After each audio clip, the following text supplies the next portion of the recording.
And we are live with the punch list this week. Hey nerds, I am Abram. I am here with my esteemed colleague Clave. Hi. sorry to give you much of an introduction. Esteemed colleague, we're over with nerdsonearth.com. It's a website, and every Wednesday we hit you with the punch list, which is the nerdy news that you need to know from the past week. And then The every nerdiest and the newsiest. yeah, it doesn't get any newsier than this. And so we break it down live on the Nerds on Earth Facebook page every Wednesday afternoon so that you can kind of get our hot takes and cold takes on all of these bits of news that happened over the past week. So Mostly without, we have lukewarm takes. yeah, their takes have been left out for a week. That's about right. All right, well, Clave, let's get into it, starting with number 7 on the punch list. Again, you can find the punch list over at nerdsonearth.com. You can follow around and get the real source material as well if you want to read more into these sorts of things. Number 7, there are new releases incoming for the Locke Key franchise. So this is a graphic novel that has since turned into Netflix. I don't know if it's a sensation. I enjoyed it. But it's definitely it's a show on Netflix now that follows sort of the Lock and Key storyline. So we're getting a 3-issue series that's starting, well, from August to November, so I'm assuming that's in progress. There's a Sandman crossover series, and then there's a 900-page compendium of the original series, which sounds familiar with some of the other news that we've talked about huge compendiums getting released sort of after the fact. I think The Walking Dead was the last one we discussed. Yes. Thanks for the context on that. So you and I were talking just before we went live, and I'm like, I haven't seen the punch list, so I have no idea what's on it. And so you'll probably be able to see my gears turning as I'm like, wait, what did you just say? And you just said new Lock and Key comics, right? Uh, Apparently, yeah, Impale Battalions Go is the 3-issue series that's running right now, and then a But a crossover. Sandman crossover. Yeah, Okay. says in October, which Okay. I dig it. I dig it. Yeah. I mean, Um, gosh, on a high level, it's great news. I mean, it's fun. It's great franchise and great comics and fun Netflix show. And it seems like they're taking it in, doing a little crossover, some new directions. So yeah, seems and fun. I didn't even mention the biggest news. Maybe is that the Netflix series is renewed for another season. So Season 2. they're Oh, for cashing in, sure, for sure, cashing in. for sure. So Lock and yeah, Key, like it. Okay, super good, super that's good. fun news. You All did right. great, Abram. Nice job on number 7. No, no problem. I will continue to, not bury the lead. I'm gonna extract the lead for as long as possible so those gears can turn. Number 6 on the punch list. It's a old favorite, aka something we kind of discussed last week, but it's a spin-off of that. So John Carpenter's The Thing is getting the Bloomhouse treatment. So there was a hint at it by Carpenter himself that they're going to reboot this 1982 horror classic. And he has confirmed that he is involved with the project, which is very much in its early stages. But that's kind of the information we know about it. We don't know if it's how tied it's going to be to if it's going to be like a prequel, if it's going to be a sequel, a remake. Bloomhouse did a reboot of Halloween 2 years ago, so this is that same company. So they're no stranger to doing these Carpenter film reboots, but it's apparently coming, Clave. Yeah. I don't know what Bloomhouse is. Like, I have no idea what this is. I know what the thing is. I know who John Carpenter is. I don't know what Bloomhouse is. And so when I hear this, the first thing my crunching gears tells me is obviously Halloween made money when they remade it. And Right. so they're doing some more. That was the first thing I thought of. It's like, hey, it made some money, so let's try that again. Let's do it again. Yeah, Yeah. same with me. I hadn't really heard of Bloomhouse before this little blurb in the punch list. but I mean it's dollar signs. People love the thing, and so any way Yeah, you can yeah. cash in on that and sort of keep the 1982 hype train rolling, uh, you know. Yeah, I mean, the cynical person is like, man, there's so few perfect movies. Like, why mess with something Right, and that's that's good, it holds up. But then again, I haven't seen it in 30 years, so maybe this is a time to introduce the whole new audience. So it's a good thing. yes, agreed. Yeah, and then that sparks a whole conversation about original ideas in cinema and like how everything's a reboot, or like studios don't want to take chances on Yeah, these things yeah, too. yeah. And gosh, I'm all over the place on that. I mean, obviously there's sequel fatigue, and you can be like, oh, us nerds can shake our fist and be like, there are no new ideas, it's all reboots. And obviously you get that sentiment, but it's on the other hand, it's ridiculous. I mean, there's Netflix, there's Amazon Prime, there's Hulu. There is more new content coming out than any other time in Exactly. history. So we're getting more. Like, yes, we're getting more reboots and remakes, but we're also getting more original stuff. So listen, nerds, let's just be happy with all the stuff that we're getting, and wish that we had more time to consume it like mindless zombies. Right. And when you say, we're shaking our fists, those fists are just filled with cash, cold hard cash, as we dish it out to see Endgame for the fourth time. So, Oh, it's movie was so good. Can we just talk about that for a let's minute? just talk about Endgame. Oh, I love Uh, it so much. my TV was just advertising that Infinity War is now on Disney Plus, and I'm like, it's so late, Ooh, but now it's time for a rewatch. It's never too it's late for a time. rewatch. It's time. It's awesome. So the thing, it's coming at some point. We'll probably talk about it in a year and a half when we get more details. So keep your ears peeled for that. Number 5, Summer Games Done Quick, the SGDQ, not to be confused with Dairy Queen, has raised $2.3 million for Doctors Without Borders. So this is a video game speedrunning event, a charity event that went entirely online this year, understandably so.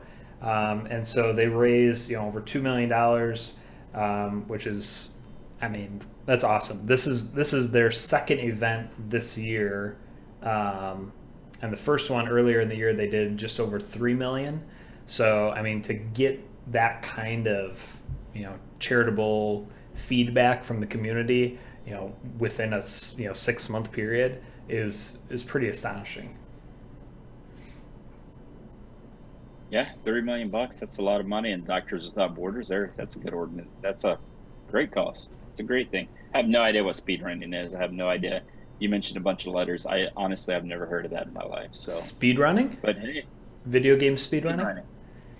So I know our colleague Atkins talks about it all the time, but I can't be bothered to care about what it is. I'm assuming people play video games real fast. Is it what it yes, sounds like it is? exactly. Try All to right. try to beat it as Hey, fast as possible. You did it. You cracked the there code. you go. I mean, it was difficult, I tell you. Speed running.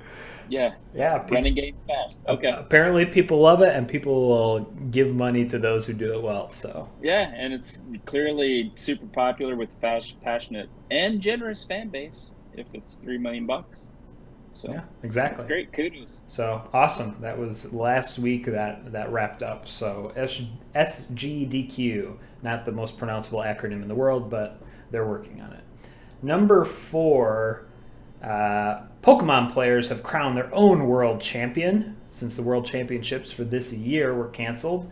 And so they made their own free to enter open online global championship, which pitted over 1,200 players battling head to head to earn their share of a $4,000 fundraised prize money. So Isaiah Bradner was the winner of the top prize of this fan Pokemon World Championships. so he gets the crown unofficially. Yeah. Here's another time where I'm of no help. I'm an old man, Abram. I am not current on my Pokemon. I'm sorry. I mean, there's only like 800 Pokemon for you to remember now and memorize. I should be catching them all, right? What is my problem? That's what they say. So the story is, 2020 has canceled everything for nerds, and these nerds took it upon themselves to have a world championship and crown a victor. Yes, that is the news. Okay. All right. The competitive nature of nerds runs deep, right? We got to know who the best catcher of them all is. Got to know who the best catcher of them all is. Well, that's good. I mean, yeah. What's up with Pokemon people that they don't raise money for charity? Yeah. Maybe the prize pool was so small because everyone Pokemon real fast. Yeah, right. There's probably catch them real fast, donate the money. You catch them fast, you release them back out into the wild just as fast. That's a fun thing. I mean, it's a fun thing that fans have put together their own world tournament. So that's some good hustle and making the best of a bad year. So it's all about that creativity, Clave. Yeah, getting in and making the best of something that's fun, and and video game communities are fun communities. So you can visualize it. You can visualize folks getting together and be like, by golly, we're having a tournament. We're doing it. This is our thing. Doing it. Yeah, it's happening. That's a really good segue, Clave, into number 3. Okay. And I know this has probably got you the most jazzed out of everything on the punch list today. Well, I haven't heard it yet. You can play. Did you know that you can play as Gollum in the new upcoming Lord of the Rings video game? I did not know that there was a new Lord of the Rings video game. And that you can play. It's entirely revolves around you being Gollum and Smeagol and the, sort of that wrestling inner relationship with yourself as you traverse through Mordor. Yeah, I don't like to wrestle with myself, so I don't know that this game is for me. You're going to have to sell me on it. Why wouldn't I be Legolas? Well, it's not called Lord of the Rings Legolas. It's called Lord of the Rings Gollum. Oh, okay. Well, why would I?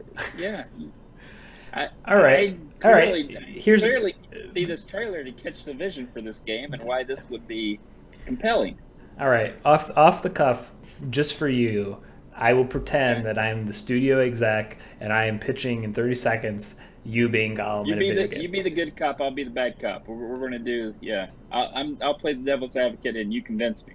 Okay. Lord of the Rings, all people care about are elves, Legolas, dwarves, Gimli. They love the story of the Fellowship, but they don't appreciate Gollum's role within the greater story, which was pretty much to kind of mess the whole thing up. So, you get to go into his shoes and see what he's dealing with as a former captive of the ring's power. That's all I got. Yeah, I'm not going to green light that. I should have maybe led with more good things about Legolas, and then just at the end put in Gollum. Like, and you play as Gollum, and it's great, but Legolas is cool too. Yeah, I'm gonna play the ranger with the beautiful flowing hair. That's what I'm gonna do. Yeah, it's the most. It resembles you the most. Totally. With those golden locks. So, anyways, I don't know. I reserve judgment. I don't think it's a game that I would be good at, so I don't know if I would like it. But there have been some, quiet Lord of the Rings gems in the video game world. So, I'll try anything once. Playing as Gollum is on. I'm looking forward to the television show on Amazon Prime. That's Lord of the Rings. Oh yes, I forgot about that. It's been so long since I've heard any news. It has been a long time. You kind of wonder what's up. No, don't say anything. But I'm hopeful that it's going to happen. Yeah, me too. I think it's going to be really cool, considering the budget is like astronomical. It's like a gazillion. It's probably more than The Mandalorian, and that's already ridiculous. Yeah, and it only has one character, Gollum. they saw the video game coming out and they're like, we're pivoting right to Gollum. That's it. It's a pivot. Clearly, that's the So next they big thing. care about.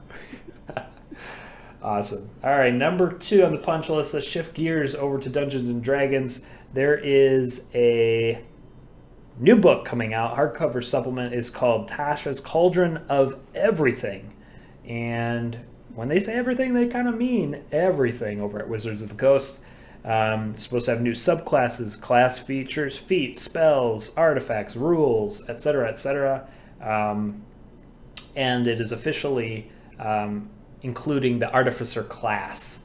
And that is coming out in mid-November for you to read. Clay, what are your thoughts on new D&D books? Yeah, I actually, we get the books early. We haven't gotten this one this early, but we have gotten the press release. So I did read about this one, and it is a very 2020 book. It's what they're doing is providing options. So instead of an elf with a +2 dexterity, it's like, hey, an elf can be whatever you want an elf to be. I almost said a halfling, because we're talking about Lord of the Rings, and of course D&D, they couldn't say hobbits, so right. It's a halfling. So if you don't want to play a hobbits as a tuxes, then just turn your halfling into Gollum. Yeah. And so this book will allow you to do that. Yeah. Well, yeah. You can be a tall dwarf, a clumsy elf. An elf with not flowing blonde locks of hair. Yeah, which I don't know why you'd want to do that, but you can do that. Yeah, it's D&D has this sort of theme that they've kind of gone with their last books like this, with the Tome of Foes and and it's great. Yeah, I think it's clever to Tasha. I don't know who she is. But in the press release says she was a character in Greyhawk. Okay. So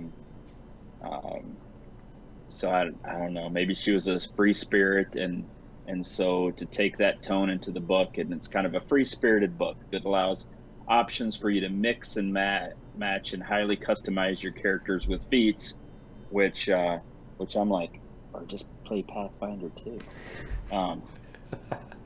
Yeah, you sprinkle all the options. It adds some of the mechanical options. Yeah, and some of it is just clever stuff. And again, I haven't seen the D&D book, but Pathfinder 2, for example, that we mentioned, there's some interesting things. Whereas traditionally a tiefling, right, is like a devil and a human, and they have a tiefling.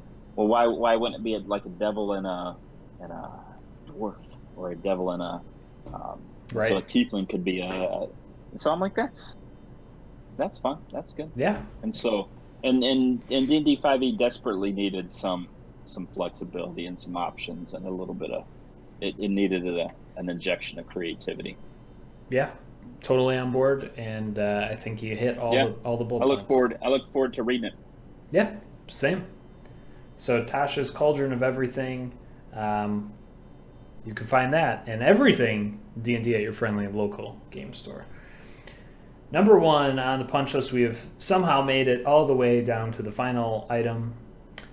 And this is a very generous bullet point that encompasses everything DC Fandome recap from over the weekend. Some of the hot hitting big takeaways from the virtual con.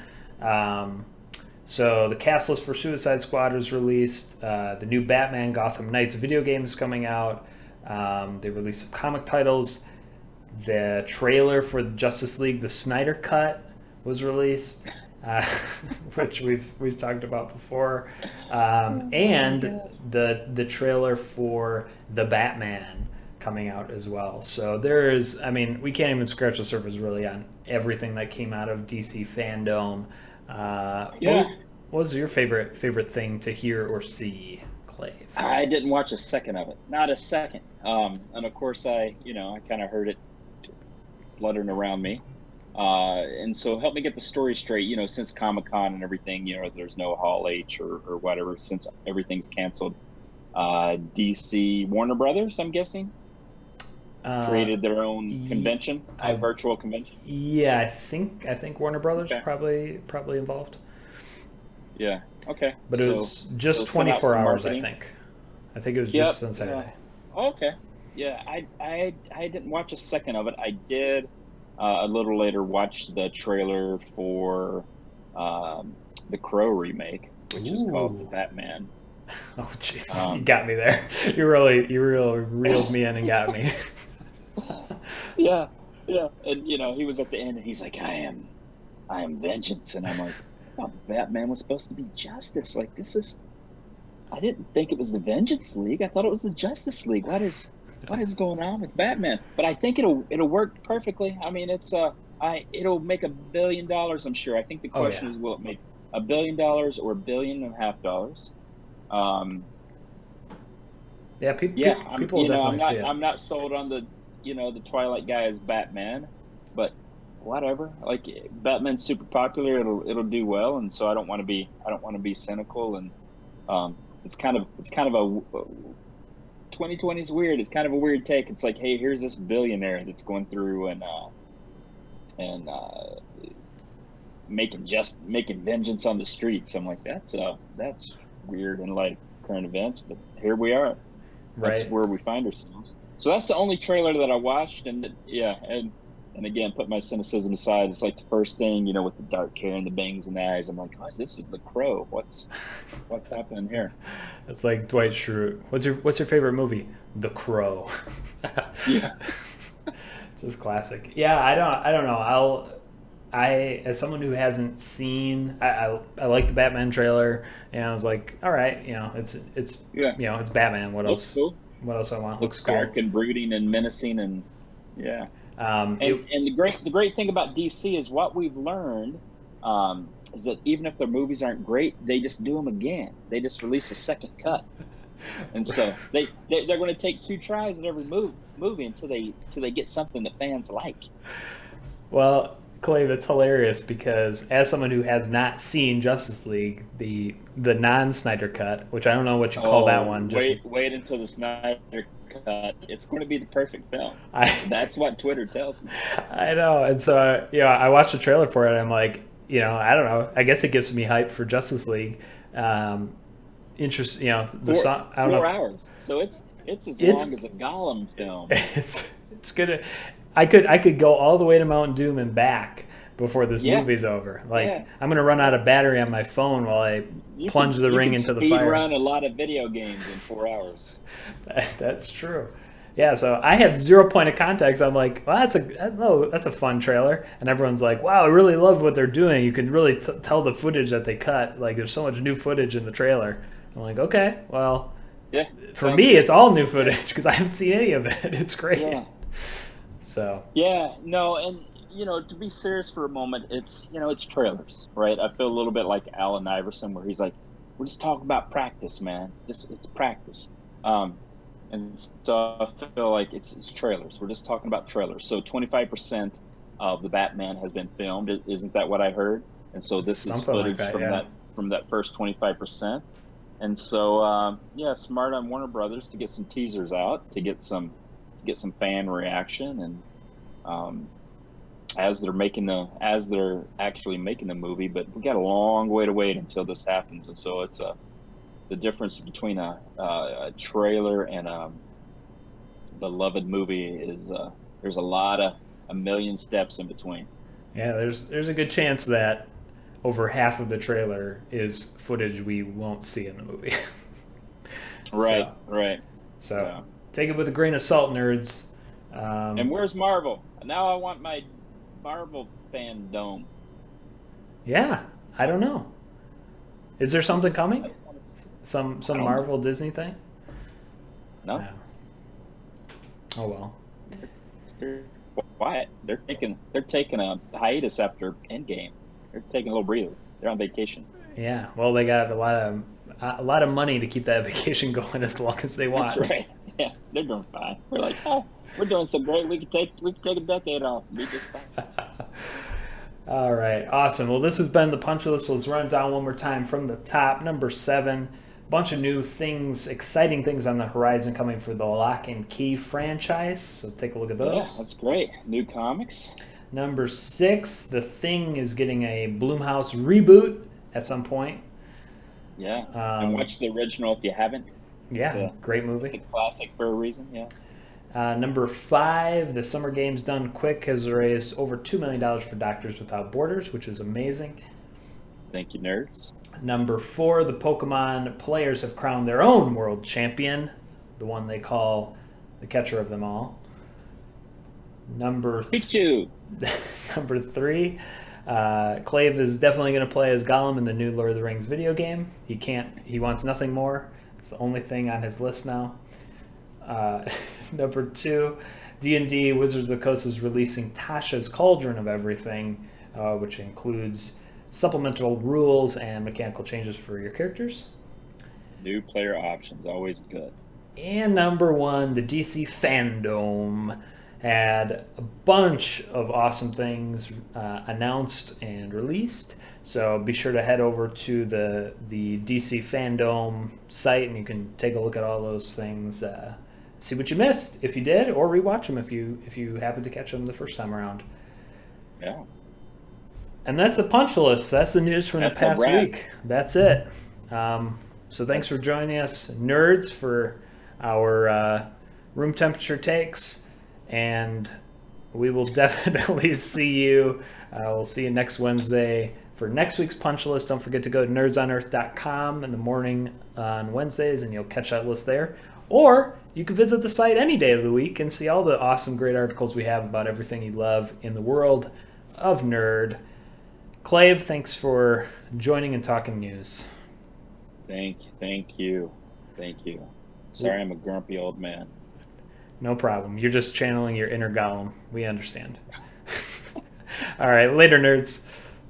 Later.